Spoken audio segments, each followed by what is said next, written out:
No camiño desde hai uns anos, ademais das persoas que levan pesadas mochilas ás costas, encontramos outras moitas que prefiren a comodidade de andar lixeiras de equipaxe e poder facer noite en hotéis de 4 estrelas, pazos ou casas señoriais do século XVIII. A maioría son peregrinos estranxeiros cun poder adquisitivo medio alto. De Europa, de Italia, Francia, Reino Unido, etc. Temos unha gran cantidade de clientes. Despois xa poderíamos falar tanto de Estados Unidos como do que toda Latinoamérica. Sí que é certo que o camiño en Latinoamérica tamén é un reclamo moi interesante, moi importante. E despois xa, en menor medida, xa de países máis lonxanos como pode ser Sudáfrica, Xapón, Corea, incluso China. Moitos, por exemplo, de Estados Unidos, que a súa historia non chega ata tan lonxe, bueno, a que estudan, vamos. Entón, pois, a verdade é que alucinan bastante con que falemos de pedras do século XV e da historia do pobo. A comodidade a hora de facer o camiño, eso sí que está cambiando moitísimo, sí. O tipo de... Non de peregrinos, senón de forma de facer o camiño máis cómoda, igual tamén en habitacións privadas, máis que en albergues. Se desexan cubrir as 6 etapas que hai entre Sarria e Compostela, adoitan pagar entre 580 e 1.000 euros por persoa en cuarto dobre. Este paquete incluiría aloxamento e almorzo, traslado de equipaxe e asistencia 24 horas. Spiritual journey for me. Para min unha experiencia espiritual que levo pensando en facela desde hai moito tempo. Aproximadamente pago uns 1.000 euros por os 5 días de estancia nos hotéis. Tamén pago polo transporte de equipaxe.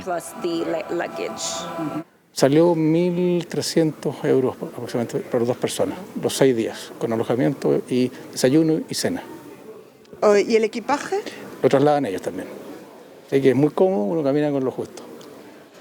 El camino con una mochila, con todo el equipaje, sería muy difícil hacerlo. Requeriría un esfuerzo grande, hay que ser más joven para poderlo llegar. Estes peregrinos demandan ademais excursións, produtos da terra e outros servizos especiais. A Ribeira Sacra, estamos falando tamén da zona da costa e tamén o Lugo interior, a comarca de Ulloa, o Cebreiro. Hoxe veñen moi estudiados. Nos temos dende piscina, temos sauna, é moi importante a restauración, a comida galega, pola de manifesto, as denominacións galegas dos viños, os nosos 5 viños, os nosos queixos, todos os nosos produtos, nun produto realmente de calidade. Este ano decidímonos a poñer almorzos e, un viño pola tarde, solo os nosos hóspedes. E temos bastante éxito, a verdade. Sí, canto máis o reciben dunha forma moi positiva. Es verdad que nos dábamos un bañito relajante en agua calentita, y los servicios que ofrece un circuito normal de balneario. En especial de Galicia gardan un grato recordo e unha maioría repite a experiencia. Galicia é a mellor. É variada e vense máis cousas, mentres que a meseta se fai demasiado longa. Galicia é moi fermosa, moi fermosa. Aseméllase a algúns lugares de Italia. A certi posti italiani. Camino es una experiencia muy interesante y yo creo que es muy recomendable se haga andando, en bicicleta o a caballo.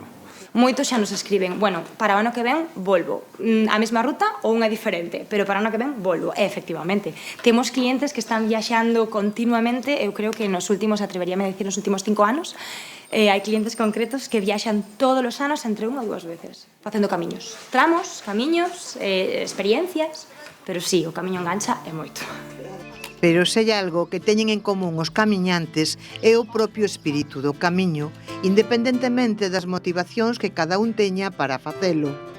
Cando falan del, sempre amosan un sorriso e a cara ilumínaselles dun xeito especial. Para todos eles, Ultreia, bo camiño.